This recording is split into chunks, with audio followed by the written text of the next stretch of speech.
દિલ્હીના લાલ કિલ્લા પર થયેલ કાર બ્લાસ્ટ કેસમાં નવા ખુલાસા થઈ રહ્યા છે। સોમવારે સાંજે કારમાં થયેલા બ્લાસ્ટમાં અત્યાર સુધીમાં 12 લોકોના મોત નીપજ્યા છે, જ્યારે 25થી વધુ લોકો ઇજાગ્રસ્ત થયા છે।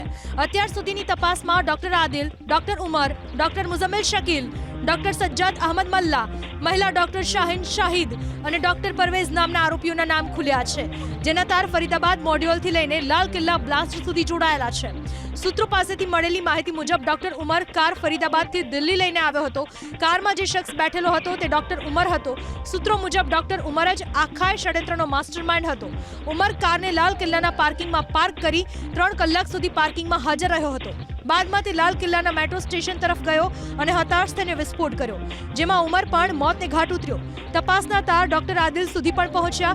ડોક્ટર આદિલ અને ડોક્ટર ઉમરે શ્રીનગરથી ગવર્મેન્ટ મેડિકલ કોલેજમાંથી MBBS કર્યું હતું। ડોક્ટર મુઝમ્મિલની પણ પોલીસે ધરપકડ કરી છે, જે જમ્મુ કાશ્મીરના પુલવામાનો રહેવાસી છે। ઉમર, આદિલ અને મુઝમ્મિલ છેલ્લા 4 વર્ષથી જમ્મુ કાશ્મીરથી બહાર હતા। સુરક્ષા એજન્સીઓ ડોક્ટર સજ્જાદ મલ્લા સુધી પહોંચી, જે પણ પુલવામાનો જ રહેવાસી છે। હાલ તો સુરક્ષા એજન્સીએ ડોક્ટર સજ્જાદ મલ્લાને પૂછપરછ માટે અટકાયત કરી છે। બ્લાસ્ટની આ ઘટનામાં એક મહિલા ડોક્ટરનું પણ નામ સામે આવી રહ્યું છે, જે છે ડોક્ટર શાહીન શાહિદ। ડોક્ટર શાહીન શાહિદ ડોક્ટર મુઝમ્મિલની મિત્ર છે, જેની જમ્મુ કાશ્મીર પોલીસે ગઈકાલે ફરીદાબાદથી ધરપકડ કરી છે। તેની કારમાંથી રાઇફલ, મેગેઝીન અને કારતૂસ પણ જપ્ત કરવામાં આવ્યા છે। ડોક્ટર શાહીન આતંકીઓની મહિલા વિંગ બનાવવાની ફિરાકમાં હતી। લખનૌના ડોક્ટર પરવેઝ અંસારીનું પણ નામ સામે આવી રહ્યું છે। સૂત્રો મુજબ દિલ્હી પોલીસે ગુજરાત પોલીસનો સંપર્ક કર્યો છે। ગુજરાતમાંથી ઝડપાયેલા 3 આતંકીઓ પાસેથી દિલ્હી બ્લાસ્ટ સાથે જોડાયેલી જાણકારીને લઈને તપાસ કરવા માટે કહેવામાં આવ્યું છે।